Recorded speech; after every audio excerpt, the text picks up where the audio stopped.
China has had its eyes set on Taiwan since the 17th century, and recently its grabby, power-hungry hands have been reaching towards this semiconductor-rich and technologically important little island more aggressively than usual.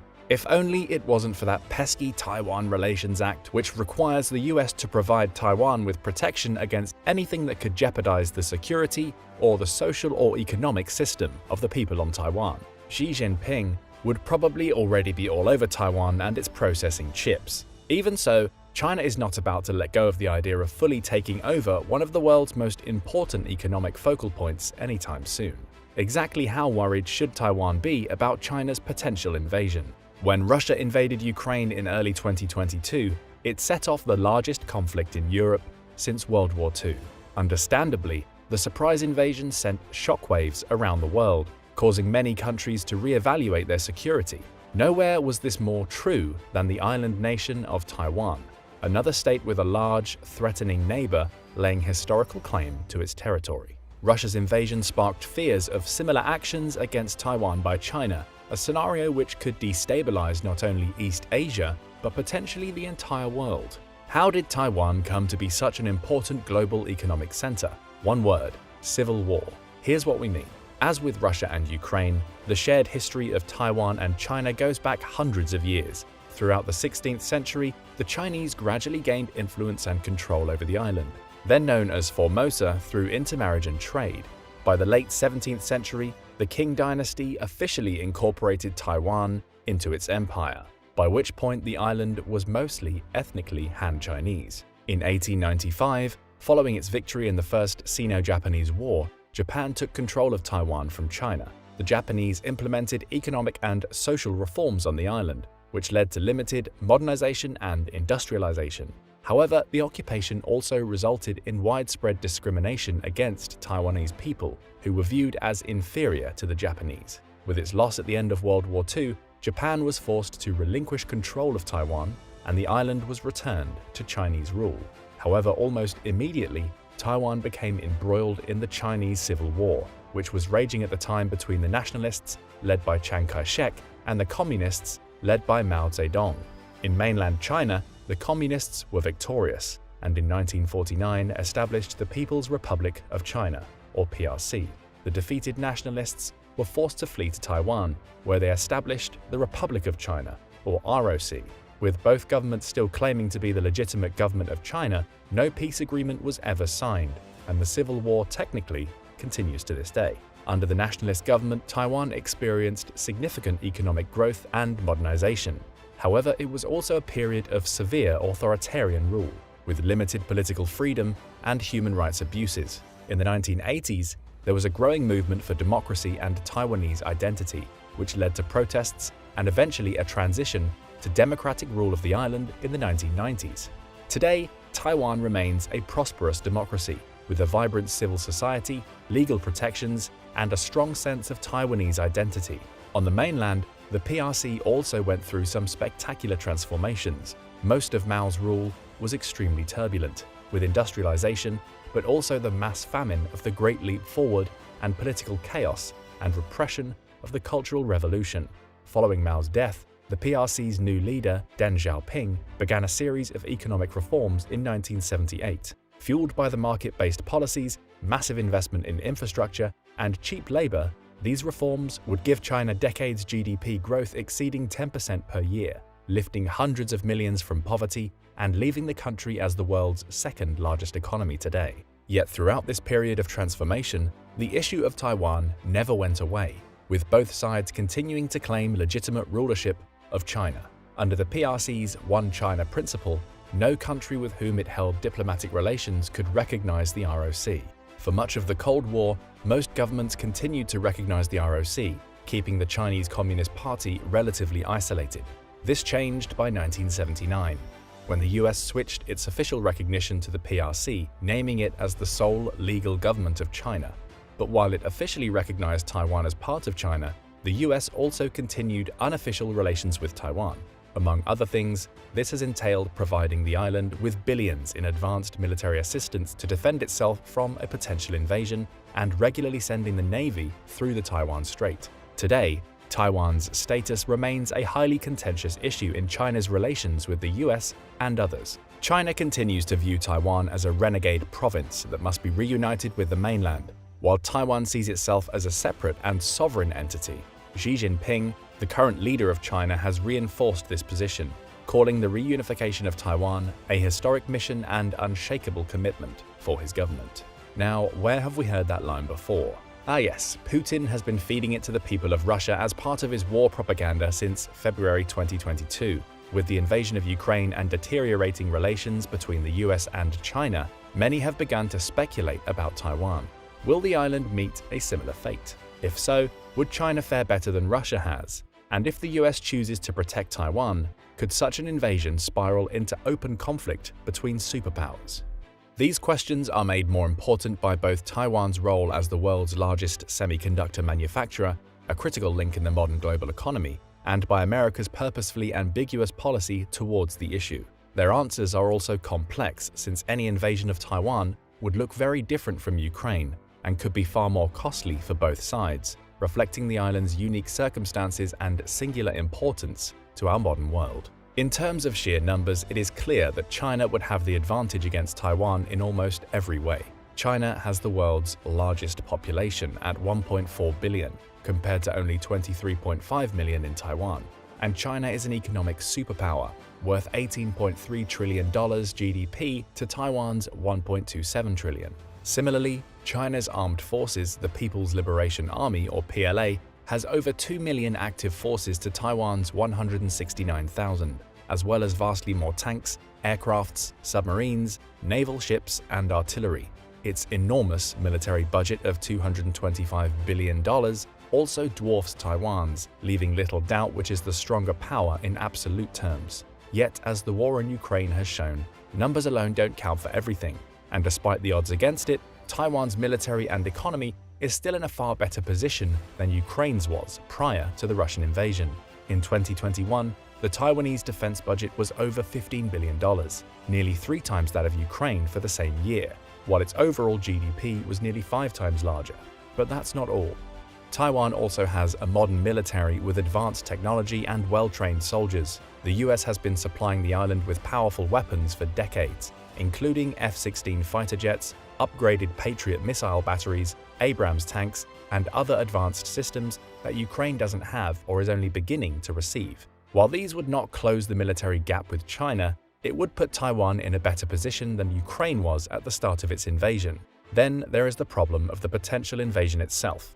Unlike Ukraine and Russia, Taiwan does not share a land border with China, but is separated by the Taiwan Strait, a body of water still over 80 miles at its narrowest point. That means any invasion would have to be an amphibious assault. The lowest estimates of the Chinese forces necessary for a successful campaign are over 300,000.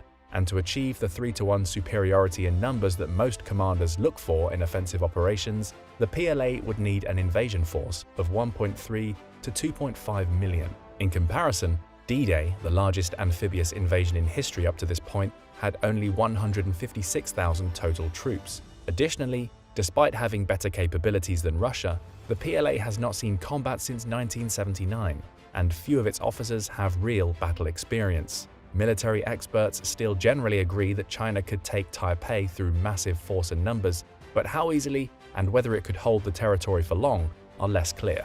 Additionally, the geography of Taiwan would work to its advantage in an invasion scenario. The country is actually made up of over 100 islands, many of them too small to see on a map.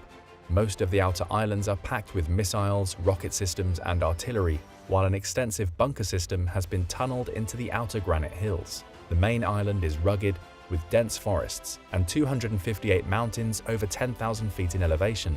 And as China analyst Ian Easton has noted, unlike Normandy, the coastal terrain here is a defender's dream come true.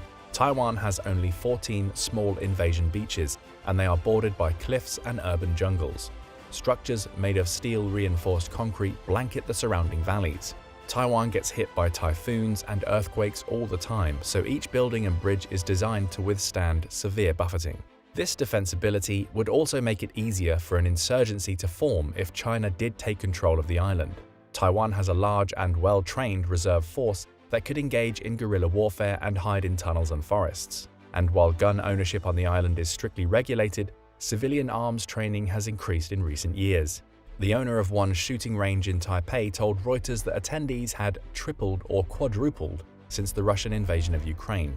As one tattoo artist and reservist put it, "Most people don't want to go to war. I also don't want to go to war, but in the unfortunate event of this really happening, I will be mentally prepared." The terrain in Taiwan, with its mountains and forests, would also make it difficult for the PLA to locate and neutralize any resistance. This would make an occupation of the island difficult and costly, potentially leading to a protracted conflict which could wear down Chinese morale. But the obstacles don't end there. Another difficulty China would face in an invasion is international support for Taiwan. While Taiwan only has official relations with 13 other countries due to the PRC's international pressure, it maintains strong unofficial relations with the US, Japan, and other powerful states. The question of whether the US would aid Taiwan against an invasion has long been a critical question. Since it began relations with the PRC, the United States has maintained a position of strategic ambiguity, purposefully not making clear whether it would respond to an attack on Taiwan. However, with the recent heightened tensions, this policy has come into question. When asked in late 2022 whether he would send US forces to defend the island, President Joe Biden replied yes, if in fact there was an unprecedented attack. Although a White House spokesperson later claimed the US policy had not changed, Biden's comments made it clear how vital Taiwan remains to US economic and military interests. If China launched a full-scale invasion, there is little doubt that the US would respond in some fashion, possibly through increased military aid to rebels, harsh economic sanctions on Chinese markets, or even the active deployment of advisors and troops to assist Taiwanese forces. US involvement would present a serious obstacle to China occupying or annexing the island for any length of time, especially since the PLA's capabilities and resources are still far less substantial than the US military.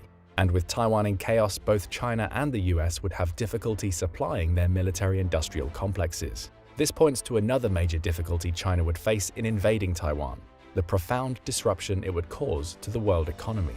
While the invasion of Ukraine created chaos in energy markets and supply chains around the world, a Chinese invasion of Taiwan would cause far greater damage, pointing to just how important the island is to the modern world. This is primarily due to semiconductors, which are necessary for nearly all modern electronics, from smartphones to GPS to fighter jets and missile systems.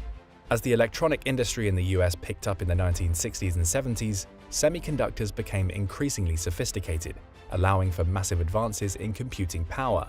But beginning in the 1980s, companies began to outsource the highly technical and expensive process of fabricating semiconductors to East Asian countries with cheaper labor. Over the next several decades, Taiwan Semiconductor Manufacturing Company, or TSMC, would become the most successful example of this, making itself into the largest and most advanced semiconductor manufacturer in the world. Taiwan's market dominance is such that today more than 90% of global semiconductor manufacturing takes place on the island, making TSMC the 10th largest corporation in the world. And while the US is now taking strides to increase its domestic semiconductor manufacturing, Taiwan remains the linchpin to the industry, and thus to the modern digital economy. Here's the bad news. A Chinese invasion would catastrophically disrupt global supply chains and could lead to significant economic consequences, including shortages and recession. An active conflict on Taiwan would almost certainly slow down or halt fabrication of semiconductors and potentially damage or destroy the fabrication facilities. Furthermore, any military conflict would lead to a sharp decline in consumer confidence, and businesses would hesitate to invest in the region. This would ultimately harm China's economic output for years to come, as it is heavily dependent on exports, as well as on the uninterrupted production of semiconductors, which make up more than 50% of Taiwan's exports to the PRC. But while the economic consequences would certainly damage the Chinese economy, that is no guarantee an invasion will not happen. Taiwan's geopolitical value is great enough that Beijing may risk the consequences just to control Taiwan's fabrication facilities, which would give both China complete control over the industry and completely seal off America's supply of the most advanced semiconductors. This could theoretically allow China to gain the upper hand in everything from commercial electronics to artificial intelligence and weapons production. For all these reasons and more, it is clear that any conflict between China and Taiwan would be complex and have far-reaching consequences. Whoever controls the supply chain for semiconductors will most likely become the dominant power of the 21st century.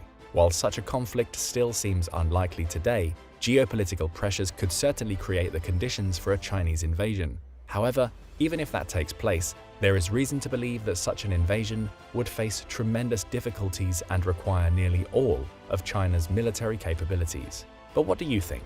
How likely is a Chinese invasion of Taiwan? And how would China fare in such a scenario? Let us know your thoughts in the comments below, and don't forget to subscribe for more content from military experts.